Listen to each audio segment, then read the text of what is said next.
Si yo te pidiera en esta mañana que hicieras una lista de todos los problemas que tú tienes en este momento, de cualquier índole, económico, familiar, de salud, y que lo pongas en orden de importancia, ¿cuál colocarías en el tope de la lista? Piénsalo un momento. ¿Cuál dirías tú que es el más apremiante de todos tus problemas? El más urgente. O déjame ponerlo de otra forma. Si Dios te prometiera hoy resolver uno de tus problemas, ¿cuál sería tu primera opción? Bueno, en el pasaje que vamos a estudiar en esta mañana, siguiendo con la serie del Evangelio de Marcos, el Señor Jesucristo tiene un encuentro providencial con un hombre que tenía un gran problema. Un problema muy evidente. Y yo espero, mis hermanos, que esta historia nos ayude a poner en perspectiva nuestros propios problemas. Vamos a Marcos capítulo 2. El Evangelio de Marcos capítulo 2. Yo he titulado el mensaje de esta mañana, El problema más urgente. Marcos capítulo 2, versículos 1 al 12. Dice, entró Jesús otra vez en Capernaum después de algunos días y se oyó que estaba en casa. E inmediatamente se juntaron muchos de manera que ya no cabían ni aún a la puerta y les predicaba la palabra. Entonces vinieron a él unos trayendo a un paralítico que era cargado por 4. Y como no podían acercarse a él a causa de la multitud, descubrieron el techo de donde estaba y haciendo una abertura, bajaron el lecho en que yacía el paralítico. Al ver Jesús la fe de ellos, dijo al paralítico, hijo, tus pecados te son perdonados.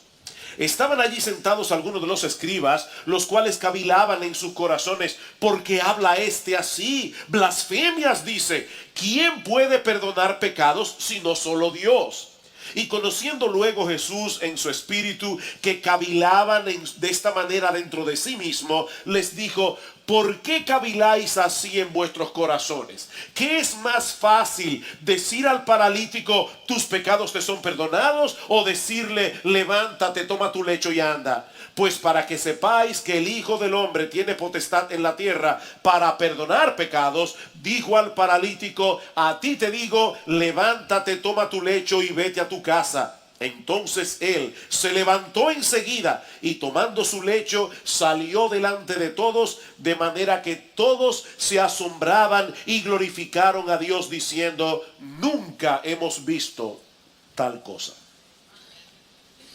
Como esta historia gira en torno a la sanación de un paralítico, permítanme ayudarlos a visualizar en esta mañana lo que significaba estar en esa condición en los días del Señor Jesucristo. Porque fácilmente podemos escuchar hablar de un paralítico y extrapolar la historia de la época del Señor a nuestros días. Ser un paralítico en cualquier época siempre ha sido un gran problema. Pero es indudable que en los días de Jesús era una situación mucho más crítica que ahora. Este hombre no tenía la menor esperanza de que en alguna parte apareciera un especialista, un neurocirujano que pudiera operarle y devolverle, aunque fuera un poco de movilidad. O tratar con alguno de los problemas secundarios que esta condición generalmente trae consigo. Este hombre no contaba con analgésicos que calmaran sus dolores y sus molestias, o con un fisioterapista que lo ayudara a fortalecer su masa muscular, ni siquiera con una silla de ruedas para ser transportado con más facilidad. Ahora, cuando estuvimos en la conferencia de Gospel Coalition, una hermana, no sé cómo, se dio cuenta que mi esposa tiene problemas. Ustedes conocen que ella está lidiando hace mucho ya con una neuropatía crónica y ella vio ciertos movimientos y no sé cómo pudo captarlos. Se acercó, le dijo, tienes problemas. Y el hotel donde estábamos era un hotel muy grande donde se hizo la conferencia. Así que al otro día esta hermana muy gentilmente le consiguió a Gloria una silla de ruedas eléctrica. Así que Gloria estaba mejor que todos nosotros porque estaba con su carrito por la conferencia. Y de paso, hermanos, yo sé que muchos de ustedes estuvieron orando por nuestro viaje, estuvieron orando por la salud de Gloria. Y yo creo que esa silla apareció como respuesta de Dios a vuestras oraciones. Así que de paso, gracias. Pero qué bueno, hermanos, que en esta época, no todo el mundo tiene, ¿verdad?, esas facilidades, pero hasta en los supermercados ahora hay carritos para las personas hacer su compra, en algunos supermercados. Pero este hombre no tenía ninguna de esas facilidades. Desde que este paralítico se despertaba por la mañana hasta que se dormía por la noche, él no tenía otra cosa que hacer que mirar al techo. A menos que alguien se compadeciera de él y lo cambiara de posición o lo moviera de un lugar a otro. Cuando él veía que su familia salía hacia el mercado, él estaba allí postrado.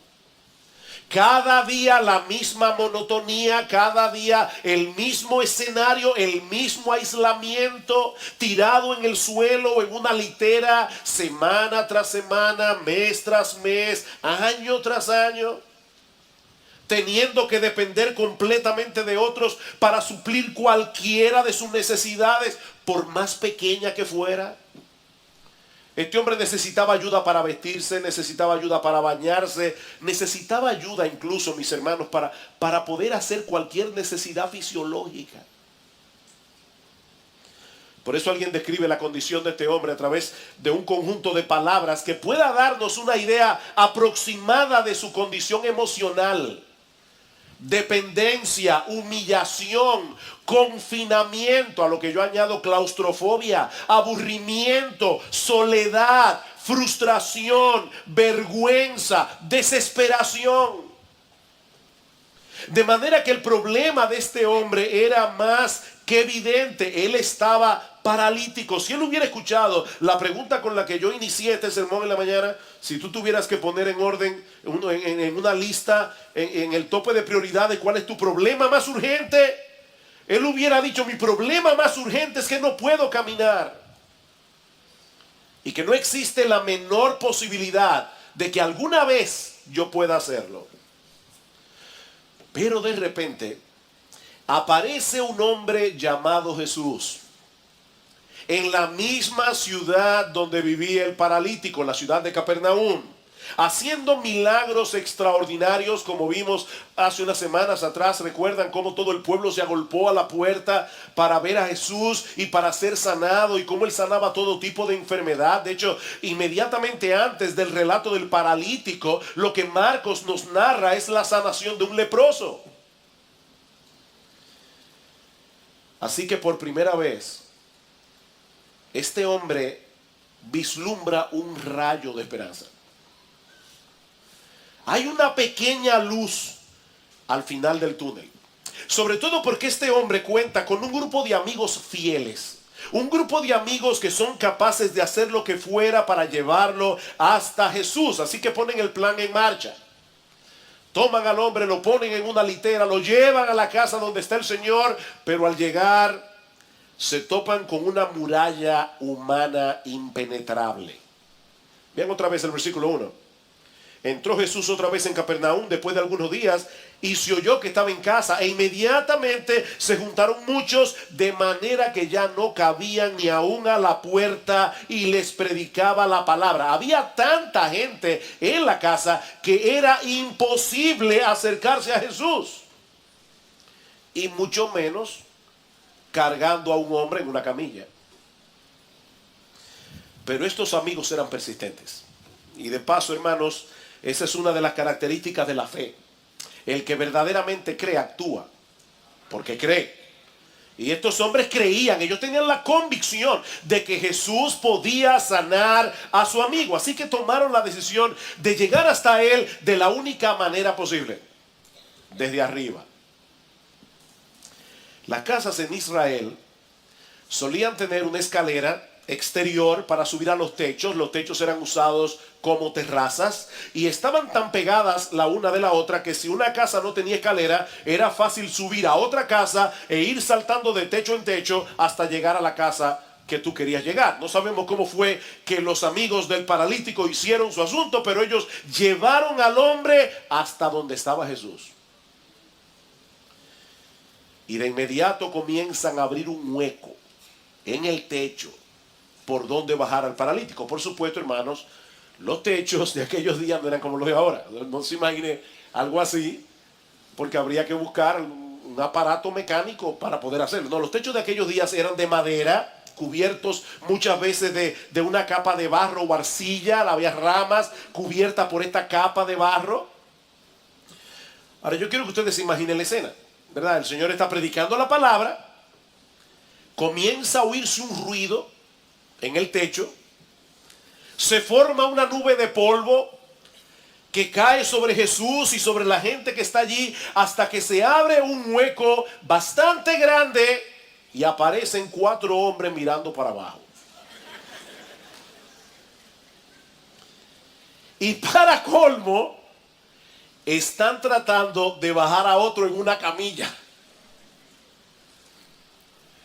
Cada vez que yo leo esta historia, yo trato de imaginarme cómo yo hubiera reaccionado si hubiera sido Jesús. Yo estoy ahí enseñando la palabra y de repente comienzo a ver todo este movimiento y yo estoy casi seguro que mi reacción hubiera sido, ¿verdad? Si no hubiera leído la historia, mi reacción hubiera sido pedir de lo más amable posible a alguien en la audiencia que parara esos 4 imprudentes que me están estorbando para predicar. Pero eso no fue lo que hizo Jesús. ¿Saben por qué? Porque en vez de verlos como un grupo de necios interrumpiendo su predicación, Él los vio como hombres que tenían mucha fe. De hecho, tanto Mateo, Marcos y Lucas, los 3 evangelios que narran este evento, dicen que Jesús vio la fe de ellos. Jesús vio, no la imprudencia, no la necedad. Jesús vio la fe de ellos, la fe que tenían en Él. Y es importante aclarar aquí que mucha gente en el día de hoy habla de la fe como si la fe en sí misma tuviera algún tipo de poder, algún tipo de eficacia. ¿Han escuchado ustedes esta frase? La fe mueve montañas. No importa cuán grande sea tu problema, lo importante es que tengas fe. No, olvídate de eso. Lo importante no es que tengas fe. Lo importante es que tú tengas fe en el objeto correcto. Lo que hizo la diferencia en esta historia no fue la gran fe de estos hombres, sino el hecho de que por esa fe ellos llevaron al paralítico a la persona apropiada, nuestro gran Dios y Salvador Jesucristo. Así que no es simplemente tener fe, es tener fe en Jesús. Así que allí estaba el paralítico ahora delante de Jesús. Y yo me imagino a todos en la casa atentos a lo que el Señor iba a hacer con él. Pero en vez de hacer lo que probablemente todos esperaban que él hiciera, Cristo se dirige a este hombre y le dice: hijo, tus pecados te son perdonados. En el texto paralelo de Mateo dice la frase más completa: ten ánimo, hijo, tus pecados te son perdonados. Y esa frase, ten ánimo, en griego, lo que significa es: alégrate, llénate de gozo, llénate de alegría, hijo mío, tus pecados te son perdonados. Ahora, todavía no podía caminar. Él estaba exactamente en la misma condición física en la que él llegó. Pero Jesús le dice que a pesar de todo eso, Él tiene toda la razón del mundo para cobrar ánimo, para alegrarse, porque Él ha recibido el más grande beneficio que un ser humano pueda recibir jamás: el perdón de todos sus pecados. El perdón de todos sus pecados. Para todos en la casa era más que evidente que el gran problema de este hombre era que él estaba completamente inmóvil. Pero el diagnóstico de Jesús es muy diferente al nuestro. Él sabía que su problema más urgente no era su parálisis. El problema más urgente de este hombre era su pecado y todas las consecuencias que el pecado conlleva en esta vida y en la venidera.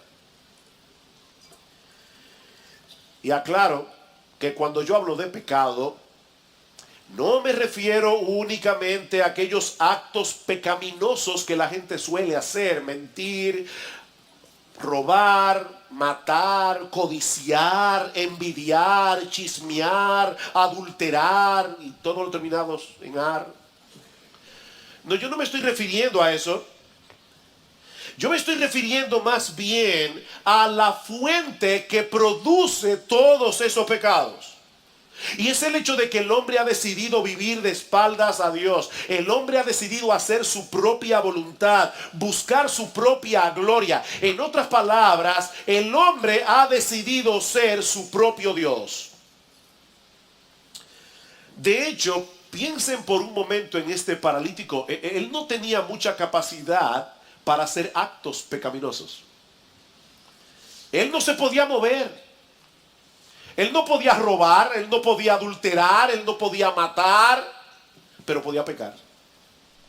Él podía pecar y pecaba porque el pecado es un problema del corazón. Y ese, según Jesús, es nuestro problema más urgente. Mi amigo, ese es el más urgente de tus problemas. ¿Quién sabe cuántas veces este hombre había soñado con la posibilidad de poder caminar? Pensando que esa sería la solución de todos sus problemas. Si tan solo pudiera valerme por mí mismo. Ir a donde yo quiera, como yo quiera, cuando yo quiera. Yo sería el hombre más feliz. Yo creo que nunca más volvería a quejarme de nada. Si tan solo volviera a caminar. Pero Jesús lo veía de otra manera. Para Jesús, si él no sanaba únicamente de su parálisis, estaba dejando a este hombre en una terrible condición. Él no habría resuelto realmente el mayor de sus problemas. Y ¿saben qué, mis hermanos? Lamentablemente, esa es la ilusión en la que viven la mayoría de las personas, incluyendo muchos que profesan ser cristianos. Ay, si tan solo. Y llena ahí esa línea en blanco, como tú quieras. Si tan solo sanara de esta enfermedad, si tan solo alguien me amara, si tan solo tuviera un mejor matrimonio, si tan solo tuviera un trabajo mejor remunerado, si tan solo tuviera hijos obedientes, si tan solo lo que sea. Sea lo que sea que tú pongas en esa lista, estás completamente equivocado. Si tú crees que por tener cualquiera de esas cosas vas a tener una vida más plena y feliz, estás equivocado. Hay una periodista llamada Cynthia Hamel y ella escribió un artículo sumamente interesante sobre las frustraciones de la gente famosa. Hombres y mujeres que hicieron de todo para alcanzar la fama. ¿Y saben qué pasó? Que después de obtener lo que tanto querían, no solo se convirtieron en personas insoportables, sino que ahora eran mucho más infelices que antes. Dice Hamel, me dan pena los famosos, de verdad. Las celebridades una vez fueron seres humanos agradables, pero ahora su ira es terrible. Más que ninguna otra persona, ellos querían fama, trabajaron, insistieron, pero la mañana después de hacerse famosos, ellos querían tomar una sobredosis. Y ustedes saben muy bien que algunos el año pasado lo hicieron. Dice, ya querían tomar una sobredosis porque aquello por lo que habían luchado, la fama que iba a hacer que todo fuese bien, que iba a hacer que su vida fuera soportable, que les iba a proporcionar satisfacción personal y felicidad, ya había llegado y nada había cambiado. Aún eran los mismos. La decepción les había llevado a ser violentos e insufribles. Y más adelante Hamel añade esta sorprendente declaración. Yo creo que cuando Dios quiere gastarle a uno una broma muy pesada, le concede su mayor deseo.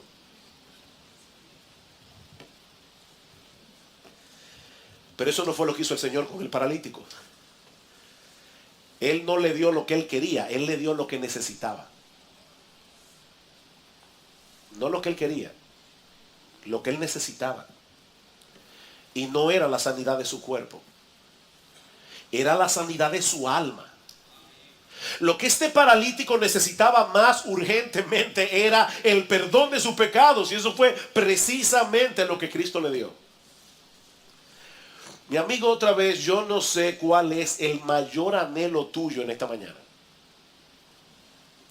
pero si es algo fuera del Señor Jesucristo, y del perdón de tus pecados, el perdón que solamente Él puede darte, estás cometiendo el más terrible y destructivo de todos los pecados: idolatría. Idolatría. Estás buscando propósito y significado para tu vida en el lugar equivocado. Ese es el gran problema de los seres humanos. Van detrás de la reputación, de la belleza, de la popularidad, del dinero, de la diversión, y al final siempre terminan frustrados porque su mayor necesidad sigue allí. Así que lo primero que yo quiero resaltar en este pasaje es que según Jesús, ninguna necesidad humana es más urgente que el perdón de los pecados. Según Jesús, ninguna necesidad es más urgente que el perdón de los pecados. ¿Sabes por qué? Porque algún día tendrás que presentarte en el tribunal de Dios para dar cuenta por tu vida.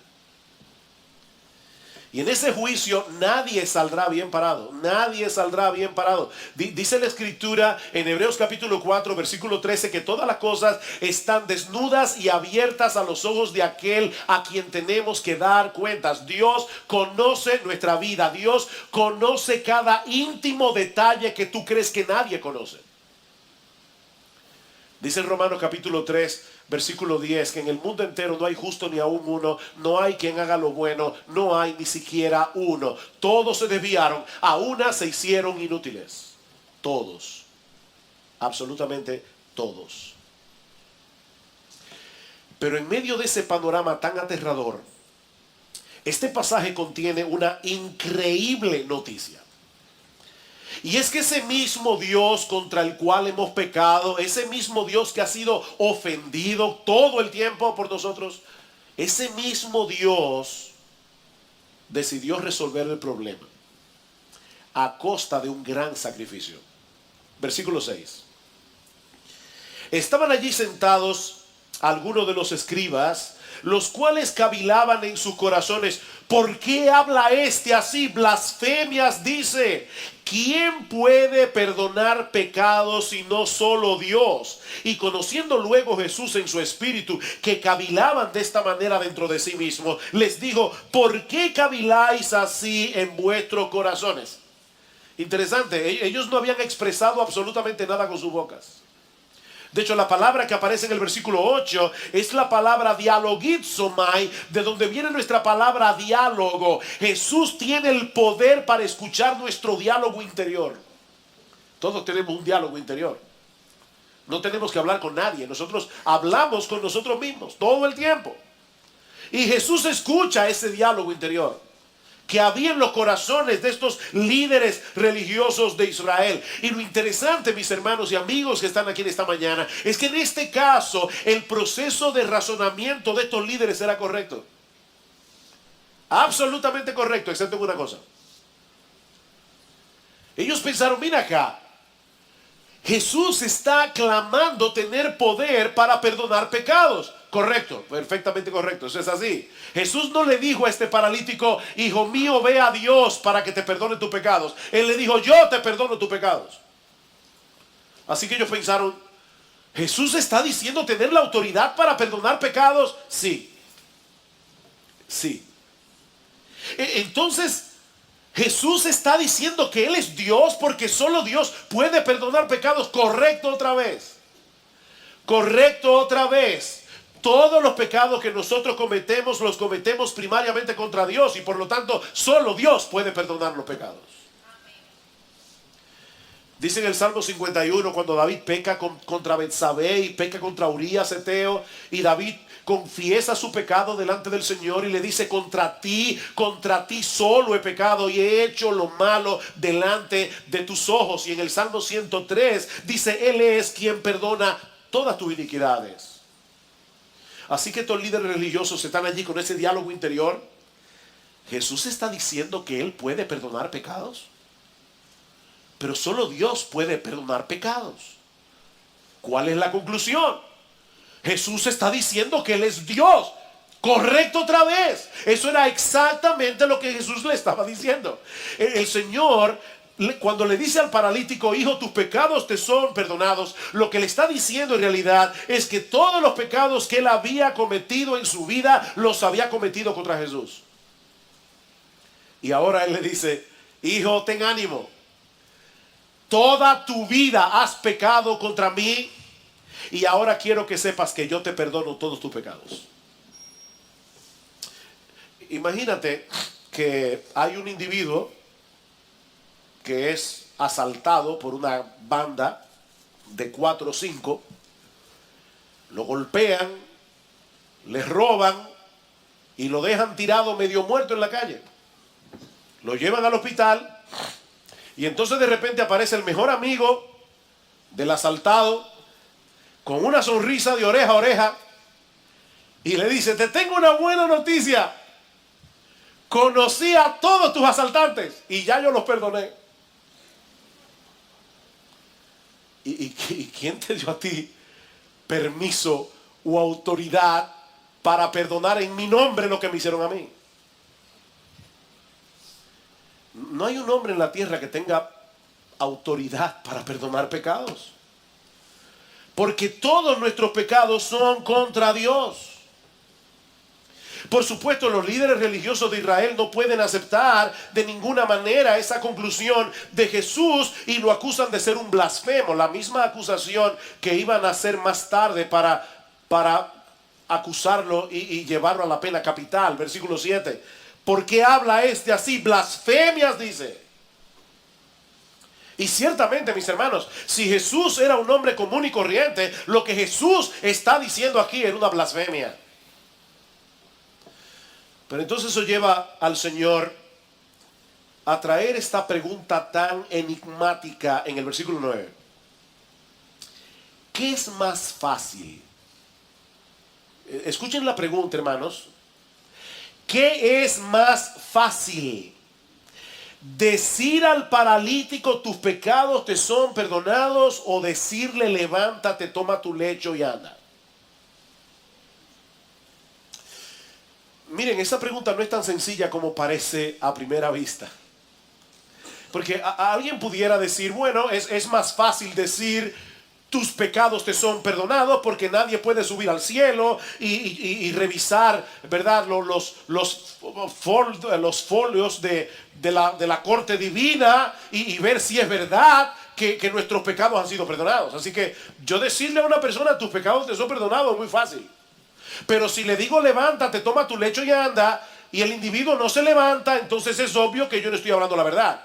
Así que es más fácil decir tus pecados te son perdonados.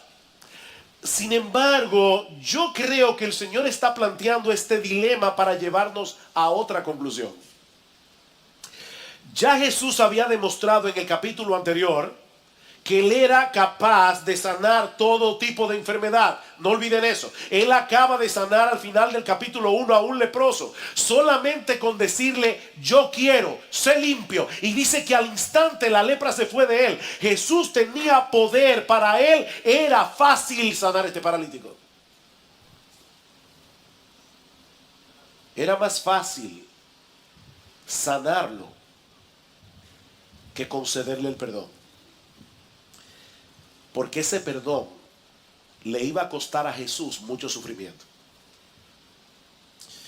Claro, el Evangelio de Marcos a estas alturas no nos revela todo lo que implicaba el hecho de que Jesús pudiera perdonar pecados. Yo no sé cuántos de ustedes alguna vez han pensado en esto, pero es una pregunta que yo me hacía en el pasado. ¿Cómo eran perdonados los santos del Antiguo Testamento? Porque Jesús no había venido todavía. ¿Tenían los santos del Antiguo Testamento, tenían la experiencia del perdón de sus pecados? Y la respuesta es sí, pero a crédito. O sea, los santos del Antiguo Testamento experimentaron un perdón a crédito. Ustedes saben cómo, pero usted va a la tienda, usted va a comprar un televisor o cualquier cosa y usted pasa su tarjeta de crédito, pero le dice, no se preocupe, son 6 meses sin inicial y sin interés. Y usted los primeros 6 meses disfruta de su televisión, pero a los 6 meses hay que pagar. Bueno, durante todo el periodo del Antiguo Testamento, Los santos fueron perdonados porque confiaron en la promesa de que iba a venir el Salvador. Y ellos manifestaban su confianza en esa promesa a través de los sacrificios de animales. Pero todos esos perdones de pecados fueron perdón a crédito. Hasta que Jesús muriera en la cruz del Calvario. Así que todavía el perdón del paralítico fue a crédito. Pero fue perdón. Fue perdón. Más adelante Marcos nos va a revelar lo que le costaría a Jesús pagar ese perdón hasta el último centavo. Marcos capítulo 8. Marcos capítulo 8.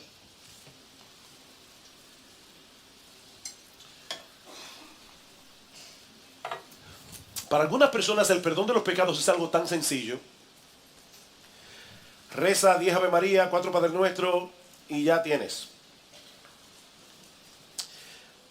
Escuchen este texto, Marcos capítulo 8, versículo 31.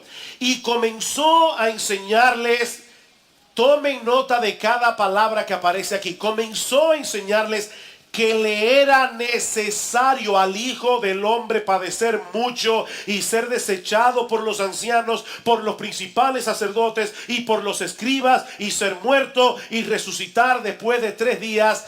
Cristo no está haciendo aquí una profecía de que eso era lo que él iba a hacer. Él está diciendo aquí que para que el hombre pudiera ser salvo, para que Dios pudiera concederle al hombre el perdón de sus pecados, era necesario que el Hijo del Hombre muriera en una cruz. Era necesario. Porque Dios es un Dios justo. Porque Dios no puede pasar por alto el pecado. Porque para Dios el pecado no es una cosa trivial. Para que Dios pudiera perdonar a pecadores, alguien tiene que pagar la deuda de ese pecador. Y Jesús está diciendo aquí, era necesario. Es necesario que el Hijo del Hombre muera en una cruz y resucite al tercer día. Sin eso no hay perdón.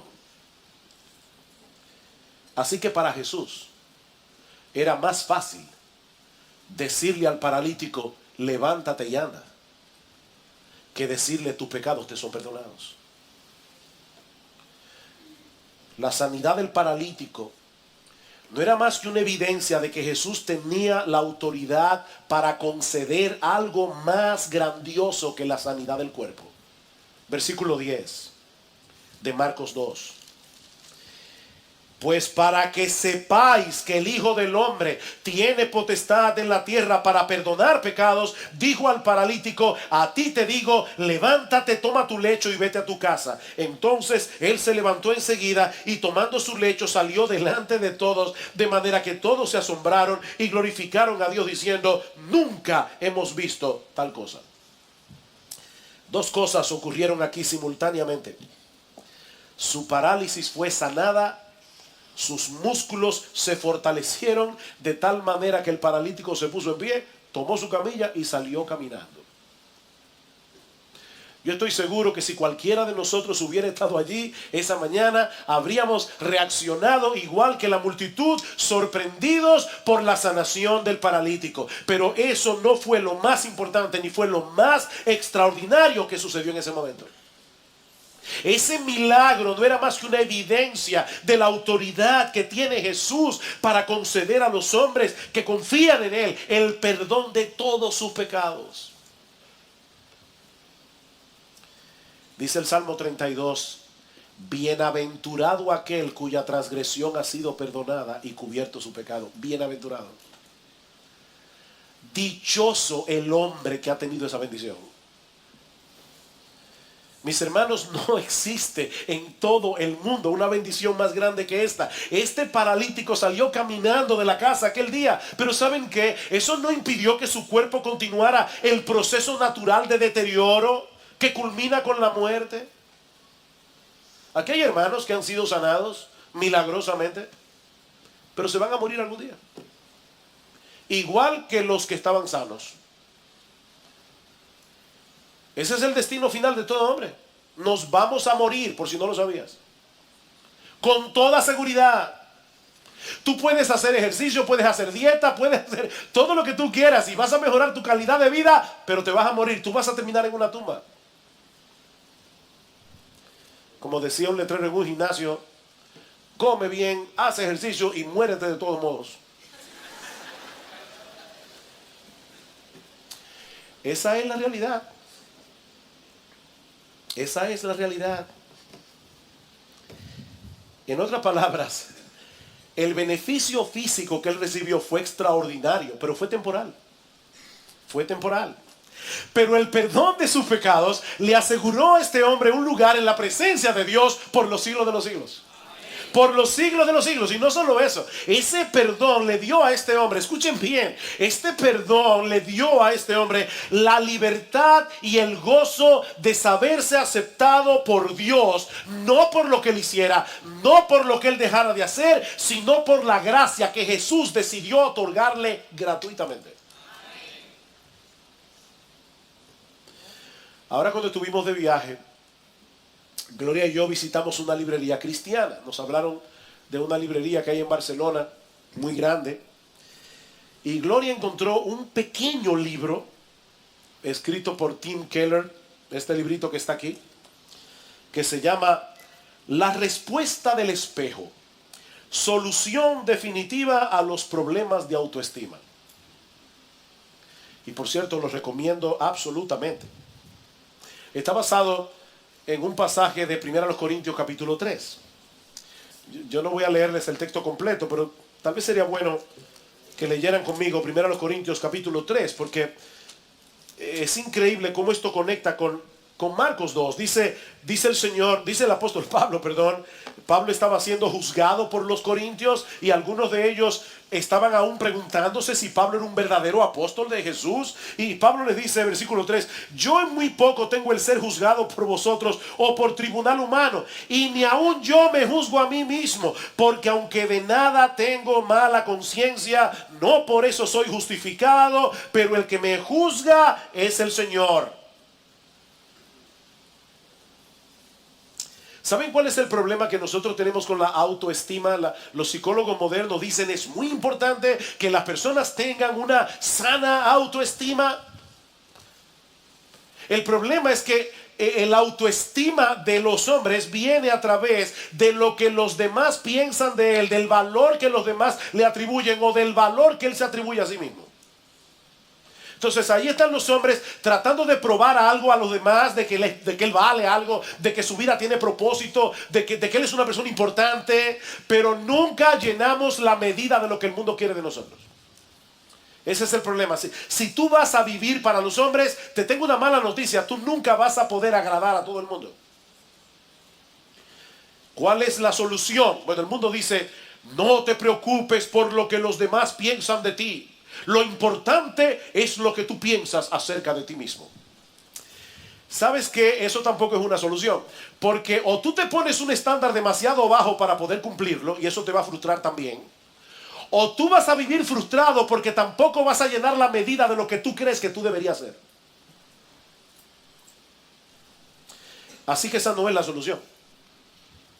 Escucha lo que dice Tim Keller en este pequeño libro acerca de ese tema. Dice, Pablo está hablando aquí como si estuviera en un tribunal. Él dice, yo no soy juzgado por ustedes ni por ningún tribunal humano.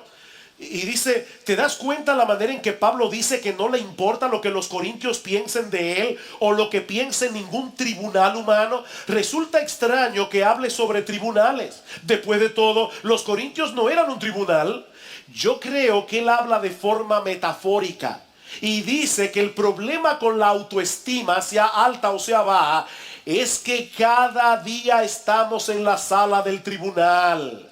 Esa es la manera en que funciona la identidad de cada persona. En la sala del tribunal se encuentra el fiscal, todos los demás, y el defensor, que soy yo. ¿Ustedes se dan cuenta que siempre estamos justificándonos? Porque estamos en un tribunal.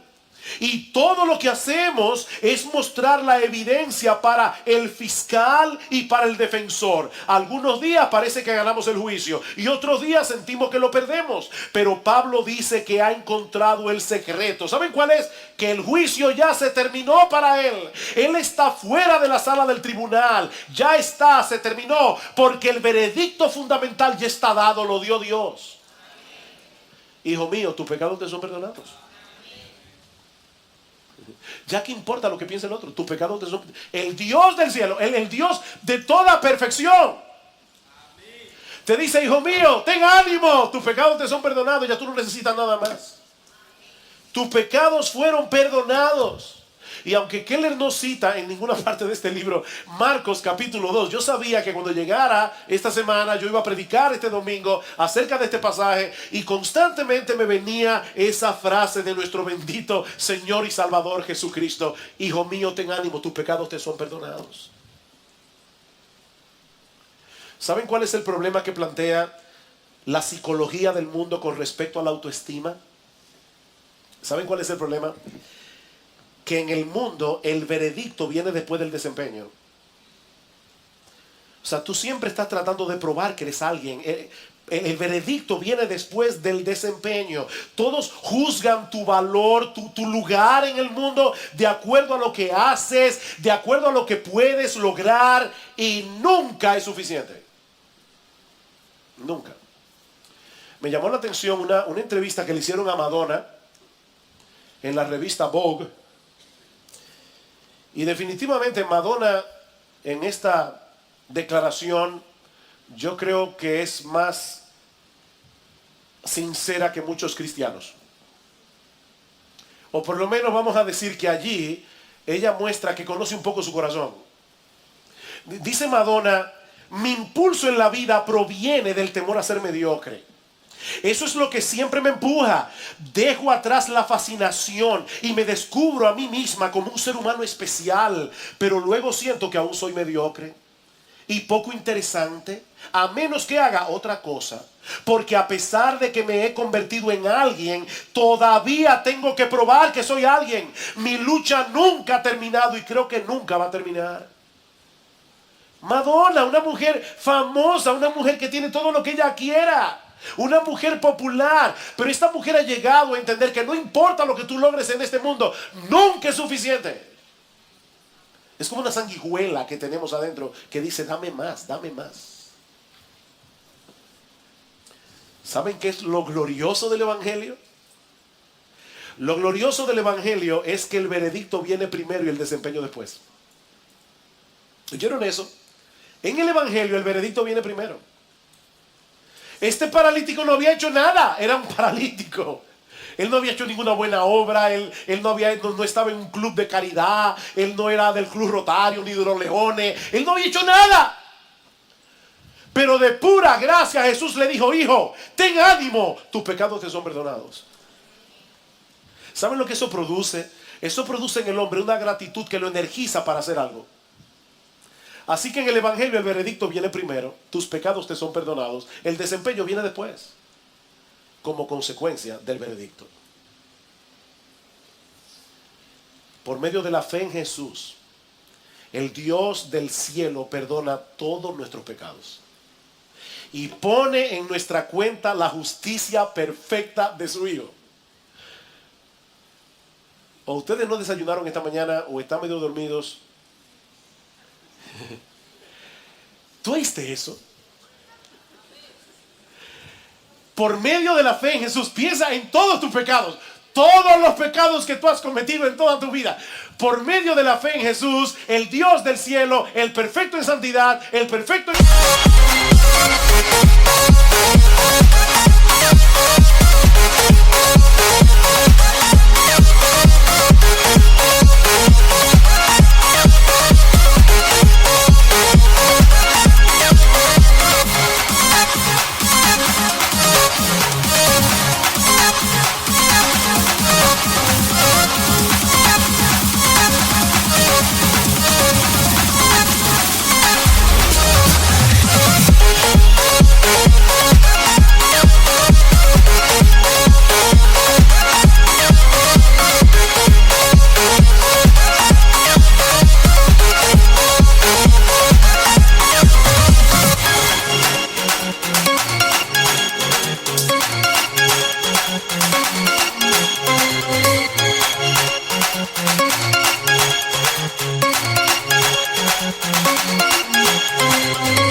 hacia aquel que juzgará a los hombres en el día del juicio, perdona todos tus pecados. Pero no te deja así. No te deja así.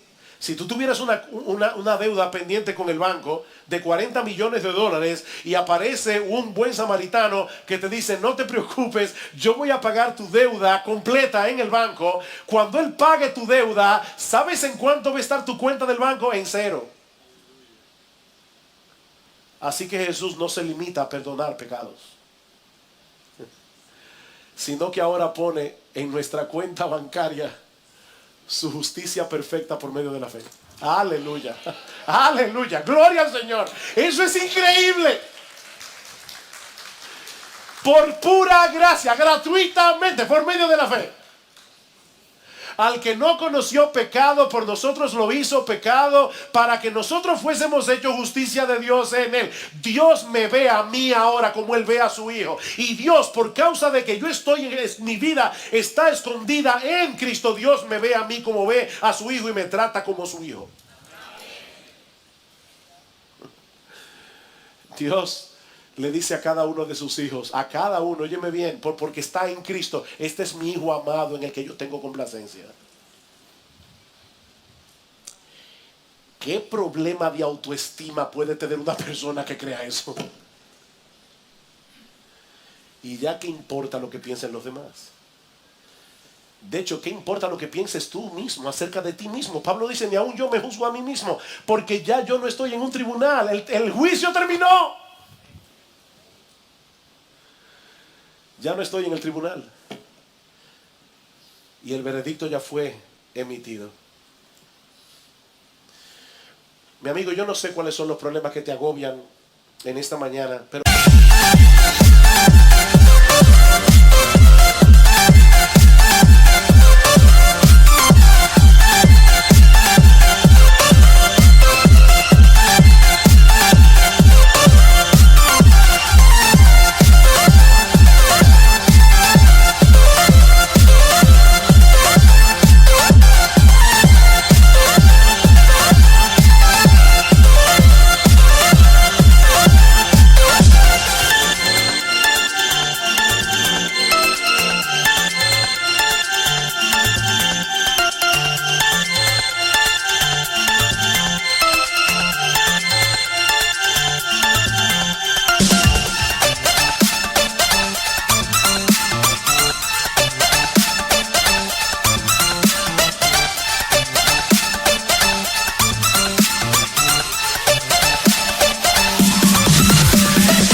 créeme, ninguno de ellos puede compararse con el problema que tú tienes con Dios por causa de tus pecados. Los problemas son temporales, los problemas que tenemos son temporales, pero este tiene repercusiones eternas. Recuerda, algún día te presentarás delante de Dios para ser juzgado, y ningún ser humano será absuelto en ese tribunal, ni uno solo, a menos que se hayan parado por la fe en la justicia perfecta de Cristo y en su muerte en la cruz. El que cree en mí tiene vida eterna y no vendrá a condenación, mas ha pasado de muerte a vida, dice el Señor. Así como Cristo perdonó al paralítico aquel día, así puede perdonarte a ti ahora, en este mismo instante, porque su autoridad y su poder no han perdido vigencia, pero tienes que venir a Él confiando en lo que Él ha hecho para salvar a pecadores. Él vivió esa vida de perfecta obediencia, ese desempeño que la gente demanda de nosotros y mucho más. Jesucristo lo vivió. Él lo hizo ya. Y luego fue a la cruz a morir en nuestro lugar por todos nuestros pecados, para que todo aquel que en él crea no se pierda, mas tenga vida eterna. Ese es el gran mensaje del evangelio. El justo murió por los injustos para llevarnos a Dios. Pero tienes que decidir ahora lo que tú vas a hacer con esta sorprendente noticia. Porque, mi amigo, si tú decides no hacer nada en la mañana de hoy y dejar las cosas como están, te estás colocando a ti mismo en la posición de los líderes religiosos de Israel e indirectamente estás acusando a Jesús de ser un blasfemo. ¿Tú oíste eso? Tú estás escuchando la oferta del Evangelio. El perdón de tus pecados por medio de la fe, porque Jesús te lo está ofreciendo. Si tú decides no hacer nada y no venir a Cristo hoy en arrepentimiento y fe, entregándole completamente tu vida, tú te estás colocando a ti mismo en el grupo de los escribas y indirectamente tú estás uniéndote a su acusación de que Jesús es un blasfemo. Nadie puede permanecer en una posición neutral ante este pasaje. Nadie. O te colocas del lado de los escribas en su acusación de blasfemias contra Jesús, o te colocas frente a Jesús como un pecador arrepentido, esperando recibir de Él por medio de la fe lo que solo Él puede darte, el perdón de todos tus pecados. Mi amigo, no existe otra opción. O tratas a Jesús como un blasfemo que pretende ser Dios,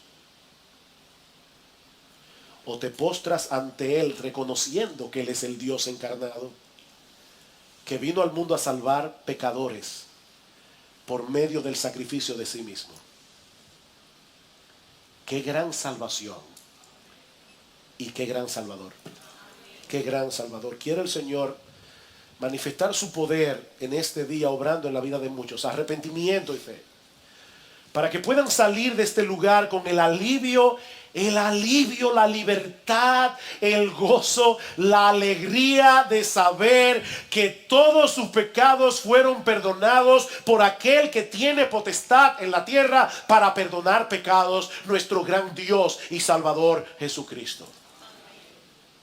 Pero es también mi oración que los creyentes de Iglesia Bíblica del Señor Jesucristo y todos los creyentes que están aquí hoy salgan de este edificio gozosos y animados, con un mayor aprecio y un mejor entendimiento de la gran salvación que nuestro gran Salvador nos ha otorgado por gracia por medio de la fe. Hijo, ten ánimo. Hijo, ten ánimo.